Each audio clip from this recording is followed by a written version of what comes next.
Good evening and welcome to our program. You've tuned in to the American Family Association of New York's American Family Association Presents. We have an interesting topic to discuss with you today.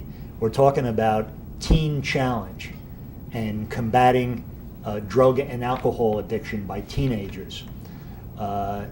Teenage alcohol and drug addiction destroys lives and it destroys families. Unfortunately, the problems become a lot more severe than beer and marijuana.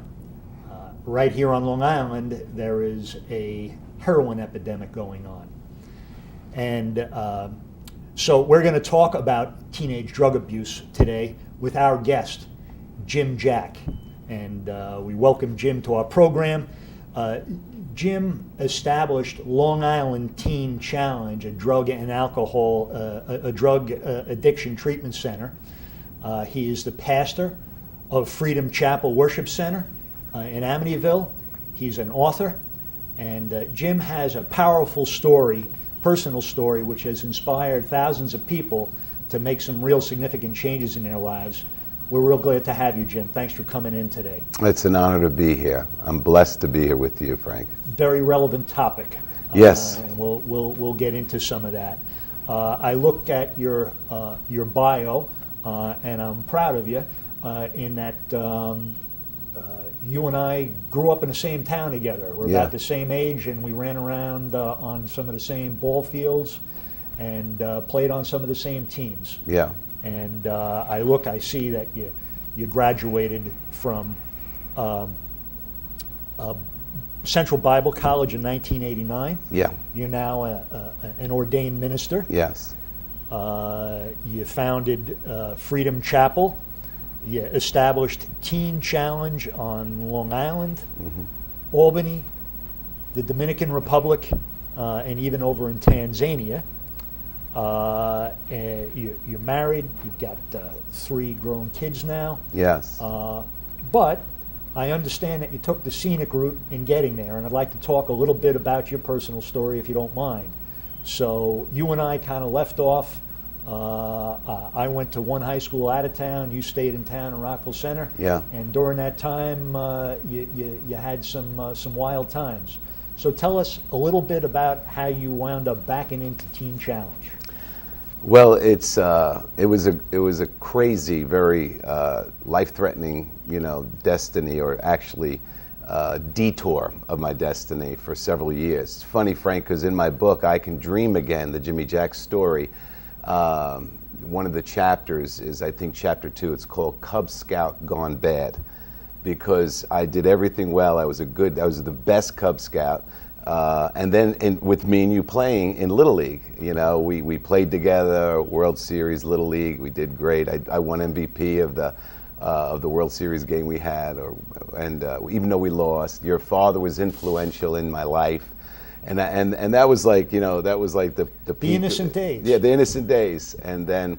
But what happened to me is identity. 2 things that I share all over the world with young people is, who are you and why are you here? And truthfully, I didn't know who I was. I came from a very messed up family. I often say, some people, have Kodak families, Prozac families. Mine had straitjacket families, And my family, the Jack family, my mother took in a black family in the 60s. And she just had a burden of passion to help the black people of Rockville Center. And because of that, we were identified as, N lovers, black lovers, and then, white trash really later on in life. And your mom was really inspired by the Civil Rights movement. She started the Civil Rights movement in Rockville Center. In fact, her team initiated Martin Luther King to preach in Lakeview, Hempstead, and Rockville Center. Wow. And Martin Luther King, and all the civil rights meetings were at my house in Rockville Center. How many kids were you? Well, I was the youngest of 9. Wow.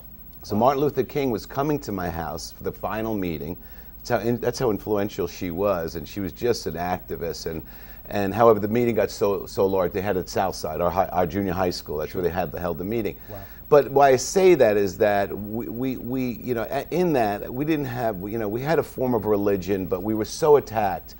My family was so attacked, and then my mother moved in a black family. One morning, listen, the Eggle Stanley's family before the projects became projects, before urban renewal, a Black family home burned down. They called the Catholic Church. My mother told the Catholic Church, anything I could do for Black families, let us know. And the Catholic Church called my mother, and my mother said, move them in. So one morning, You Frank, lived right behind the church. right behind St. Agnes. And Yeah. one morning I wake up, there's 9 black bodies all over our house. And so we start fighting right away for the refrigerator, not because of color. And so we did, so we were grown up color blind, quote unquote. So during this, this racial, interracial mixture in our family, so many things were taking place because there was such a movement going on, and there were such complications with my mother doing that we had adversity from society because of prejudice. This is in the 60s, so a 5, 6, 7-year-old kid, I'm not understanding. And then my brothers began to fight, and long story short, my brothers and sisters really got indulged in alcoholism and everything. So, when you're mocked and you're told that you're trash, you begin to hear the lie, and then you begin to listen to the lie, and sometimes you believe the lie, and literally our family became the lie. I mean, we became just anti-establishment, and my mother and father, just had breakdowns. I'm kind of skimming through the story, but my mother ended up in South Brunswick Psychiatric Ward. My father, who was a war hero, one of the first coaches at Hofstra University, Hall of Famer, Cortland University, started the first athletic director of all of Long Island. He was the first. I don't even know if you know this, and he was overseeing 23 schools of Levittown. He was the first athletic director. So these, they had I had some good breed, but still there was such an attack on our family, such confusion of identity. I didn't know if I was white, black, Spanish. I don't know what I was back in the day, that we just had no foundation. So we looked through our family through drugs to sedate, to try to cover up this insecurity of who we were and what society was saying we were. And that's what happens to kids. They get in drugs, they cover up, they sedate maybe some feelings that go inside. But anyway, my mother ended up in a psychiatric ward, South Brunswick.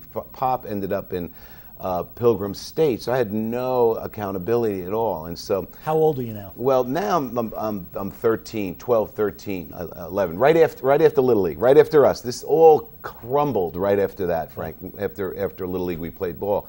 And so, going into school, I'm masking everything. So like I said, what helped me to feel self-esteem? The drugs did, alcohol and marijuana and so on. But anyway, my mother, what happened to her is she literally went mentally insane, and the psychiatrist just filled her with psychotropics.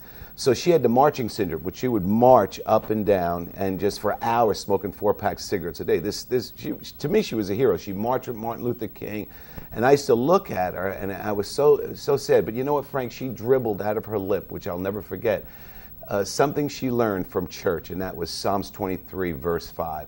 My cup runneth over. My cup runneth over. And I used to look at her and say, I know my little Catholicism, that means the blessings are over. And we were like cursed. We were the outcast of Rockville Center. And however, there was this faith that my mother had, even during, like, she was about to die. I mean, her body was dwindling away, ulcerated face. And she went upstairs in her bedroom, and she literally was going to just commit suicide. She was just going to end her life, take all of her drugs and Valiums, and overdose. And she turned on this little black and white television back in the day. You remember the 5 channels we had, 2, 4, 5, 7, 9, 13, if you're Spanish, 21, 12 o'clock, Pledge of Allegiance and a Star Spangled Banner. But anyway, she turns on the TV and Billy Graham pops up. And Billy Graham begins to preach about how the power of God, Jesus Christ, can redeem your life. And something happened in that bedroom with my mother. She fell on her knees, opened her heart, cried out for God. In 10 straight days, nobody knew she was up in her bedroom because they would lock themselves in and they would just go to sleep. And 10 straight days she prayed. Doctors said she should have had grand mal seizures. And on the 10th day, she came out and she was healed and filled with the power of God. And my mother was just, a miracle took place. And she began to pray for us. And so all of my brothers and sisters were still crazy, gangs, fighting, drugs, interracial relationships, 15 divorces in our families, you know, and we're still messed up. And my mother began to pray and chase everybody down. I would be out disco, Frank, dancing. Were you the baby? Yeah, I'm the youngest. Okay. So I would be out in the disco with my girlfriend, who's now my wife, Miriam Spanish, and we'd be out there, you know, John Travolta hustling. I'd spin her like this, do a spin like this, turn around to catch her, and it would be my mother in the disco going, Jimmy, Jesus loves you, Jesus loves you, Jesus loves you. You got the plan. I'd say, Mom, leave me alone. You're nuts. But when I shot 3-4 bags of heroin into Billy Lon, I don't know if you remember Billy Lon. Well, I want to just take. I do remember Billy Lon. He was a good basketball player. Yeah. How did you get started with drugs yourself? Well, I started with cigarettes. These were the gateways. Then from cigarettes, beer. Then beer, marijuana. Marijuana led into pills. And then pills, cocaine. And then cocaine into heroin. So heavy duty. You were a heavy duty drug user. Yeah, I got caught up in Long Island. It was nothing, Frank, like it is today. We would have to go to New York City back in the day to get heroin. You couldn't get heroin in Long Island. It was almost impossible unless you knew significant, drug dealers. Not like it is today. You think of the 60s, late 60s, 70s as being the drug culture. You think it's worse now? Oh yeah, the access of heroin it's unbelievable. It's easy to get heroin now than it is to get even pills. And so you used for about how long? Well, I started using, heroin for about 3 or 4 years, 5 years, and, after the cocaine binge during the disco days, then heroin was brought back into, into our lifestyle, and then, Addict? Did you No, I wasn't. Were you an addict? I was more of an alcohol. I used to drink 1.5 quarts of vodka a day, and wake up with beer, and then the pills, and then we'd hustle, get cocaine, and then heroin would be late night just to calm you down, cool you off, and relax you at the end of the night. And so, I didn't become a heroin addict. I used to use it and abuse it. I was on the verge. Billy became a severe heroin addict. Billy did. And we just caught up in that cycle in the city. Here we are. Just tell me about that. What happens? There's a moment for you, or moments. You and Bill Lon are running around in the city and scoring drugs. And so what happened? Well, as you know, we had all the skills. We had we had the basketball skills, everything. But I go back to that 2 questions that I shared with you. Who am I? Why am I here? No purpose. We're about halfway through already. I can't believe it, but I just want to say, if you just tuned in, you're here with us here at the American Family Association of New York. I'm interviewing Jim Jack regarding a real problem here on Long Island in the metropolitan area, drug abuse, particularly hard drugs, including heroin. Jim is one of the founders of Long Island Teen Challenge, a drug treatment center here on Long Island. You're telling us about your own story. What turns things around? What's the flashpoint? One of the dynamics was the miracle of my mother, who was mentally ill and then got redeemed by the power of God. And then I saw her testimony, but I didn't want her full faith. And so here I am hooked up on alcohol, drugs, marijuana, heroin. We're still living for the moment. We're just living for the day to have fun and just to sedate your mind. Deep inside, I knew that I was just a failure. At this time, anything I tried, I failed Nassau Community College, failed basketball, failed everything, and at this time, I'm even homeless. My life was just going down the tubes, and Billy as well. And Billy and I were like brothers, as you know, great basketball player. We looked like twins, and so we go into the city, and we caught 4 bags of heroin. And Billy was so messed up, he didn't have any veins, so I had to help him to find a vein. And then we cooked the heroin and we shot the heroin in his arm. And he took 4 bags, and that's high because he had a very, very high addiction. But what happened was it was pure heroin, and that's how people overdose and die. And so you can't tell that till you shoot it. So when we shot in his vein, the last thing I heard Billy say was Jim, and he looked at me, and his life just left him. Fell out of the van. I dove out of the van. Mouth-to-mouth resuscitation, screaming and crying. Loved him closer than a brother. We and Billy were inseparable. And no one was around. Drug addicts came by. All they want to know is where did he get the heroin from, because they knew it was potent. Chasing them away. Finally, paramedics came, and they just nonchalant, like it was over. And I threatened them to help me. And they didn't want to help me. They just thought, hey, dead body, let's just roll him out of here. And I told them, open up your van, and they opened up the ambulance. I lifted his body up. There's no stretcher. I lifted his body up, and I ran over, and I only did one bag of the heroin. Somehow God was into this thing, because you'll hear what happened. Lifted his body up, put him in the van, and I threatened them to work on him. This is Delancey Street, Norfolk and Houston, right in the Delancey Street Bridge in the Lower East Side of Manhattan. And I threatened them, and I got on my knees, and I remembered, Frank, the miracle of my mother. I remember the story of Jesus, because that was it. There was only one possibility. Medics failed, everything failed, resuscitation failed. But I thought, God, if you're real, bring Billy back to life. And God, if you do, I'll give my life to you. And I got on my knees, and I cried and cried. I was hysterically crying. And all of a sudden, it was like a light shone in the ambulance, and Billy's body popped up. He jumped out of the van. I jumped out of the van. I hugged him, jumped up and down, and Billy and I entered Teen Challenge, gave our lives to the Lord, and became ordained ministers, and went back in the streets of New York and Long Island to share what we found, the hope that is in God and destiny. You sure played it to the line, huh? Yeah. You took it to the limit. Yeah. So there's this incredible crisis and moment that turns things around. You go to Long Island, you go to Brooklyn Teen Challenge. What was it? How did you find it? My mother and my sister, who was also a heroin addict, gave her life to the Lord. Bobby Lloyd, who was a king heroin dealer under Nicky Barnes, the America gangster, black brother, just my older brother. He was in Teen Challenge, and he was praying for me with his friends. They were all praying for me. And it was just this divine, incredible destiny that God just orchestrated through these incredible testimonies. In you go. What happens? What is Teen Challenge? What happened there? Yeah, Teen Challenge is a full-blown drug and alcohol residential program. It's Christ-centered, though. We have the 12 steps, in AA. These have the similar 12 steps, but they're all Christ-centered. When I entered on November 4th, 1984, at 7 o'clock in the morning, I fell on my knees, opened my heart, and the Spirit of God came into my life. And I remember that moment, in that morning, Frank, the two questions were answered. Through the power of God that had a revelation of Christ, and also I asked for forgiveness and asked God, I just surrendered my life to the Lord. The two questions were answered. I knew instantly I was a child of God, created by God. And the second question, who am I and why am I here? The second question, I knew God had a special purpose for my life. I had no idea, Frank. I just surrendered. God, you take me. Next thing you know, Bible college basketball at 28 years old. They called me Methuselah. Everybody was 18. Methuselah's the oldest guy in the Bible.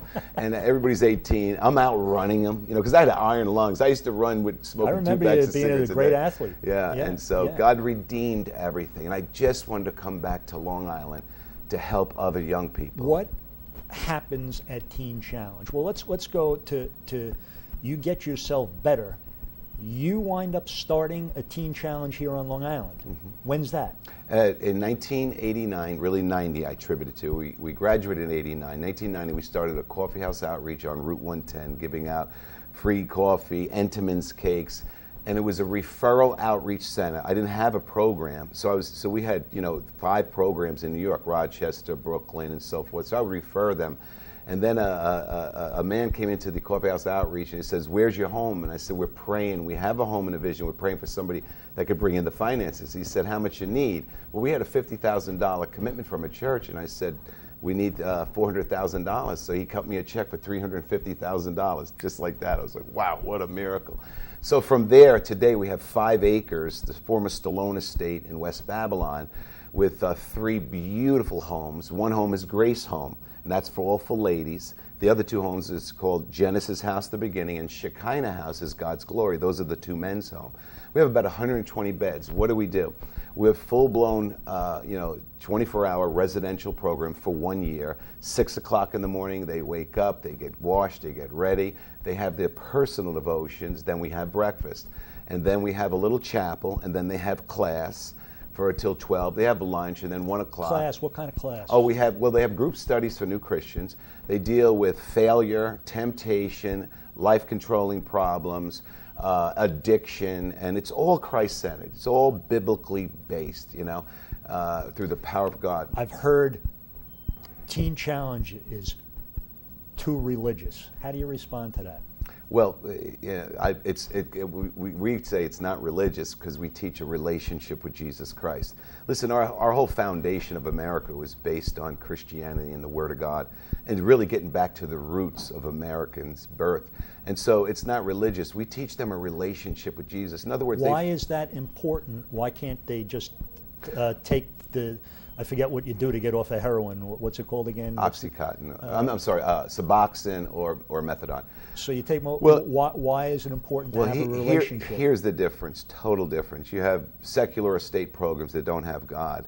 They're very, very slow. I mean, very, very, very small cure rate. 9% cure rate. Sometimes they add a little more because of Suboxone and methadone. They consider that a cure.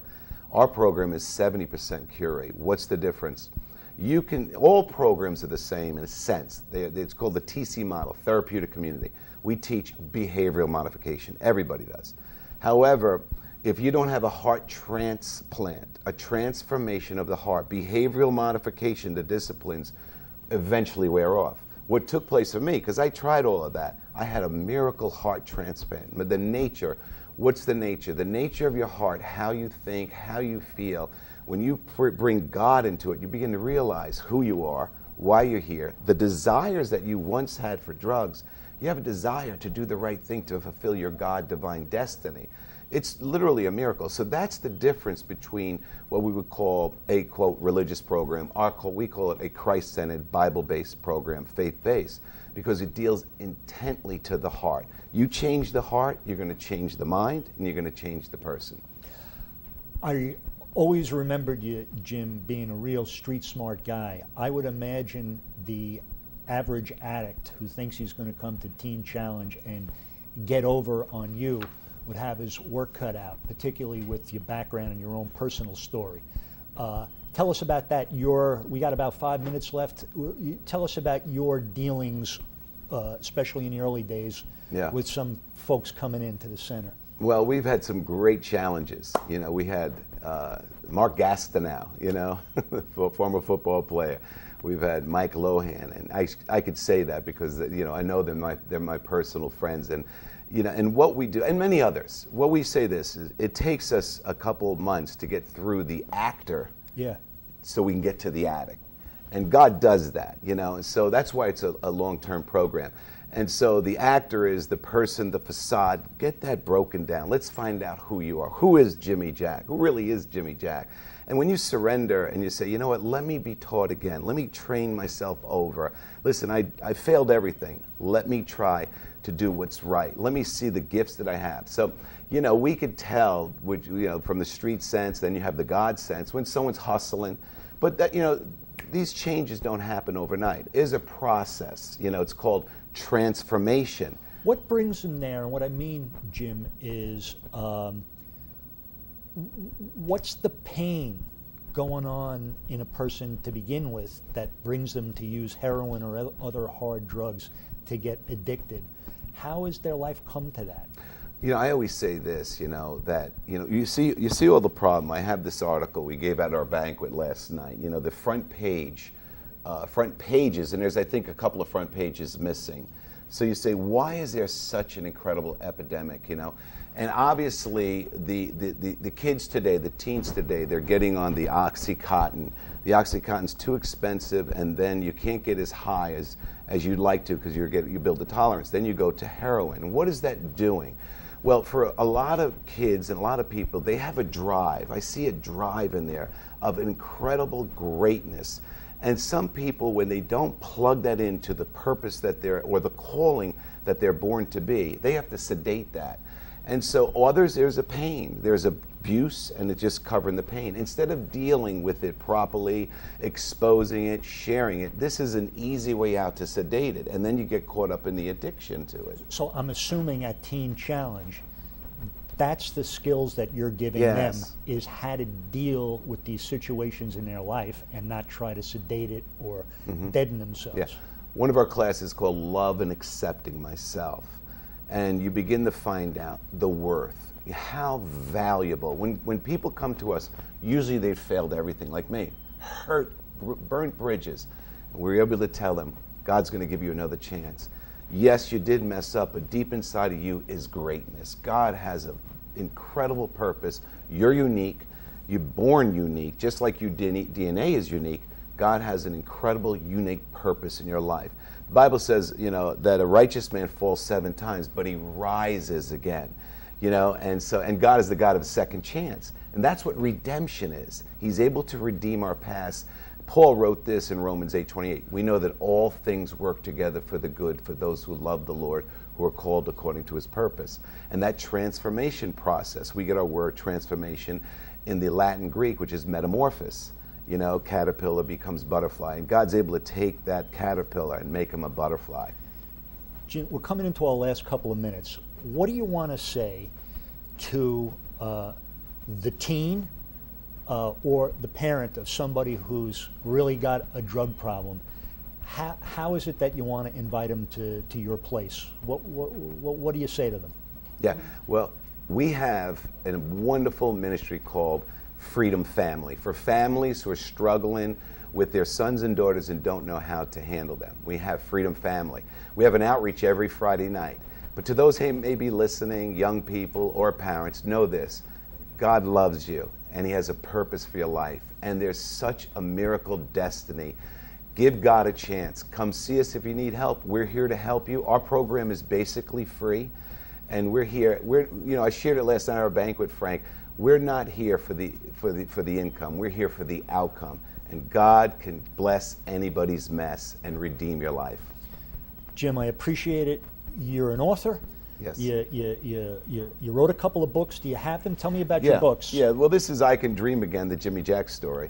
My whole family's story. In fact, I hold the world record for the most family members that ever gone through Teen Challenge in the world. Remember, there's 1,050 programs in 110 countries. 45 members of my family went through Teen Challenge. Jim, I got to wrap up. You got a book coming out. Yes. This is called Miracles of a Misunderstood Woman. Story of really my mother and Hannah in the Bible. I'm going to leave it at the title, but I know I'm going to grab myself a copy. Thank you for coming. This is important work. It's relevant work. It changes lives. Thanks for all you do, and keep up the great work, Jim. Really appreciate it. Thank you so much. I'm blessed to be here. I want to... Yeah, good to see you.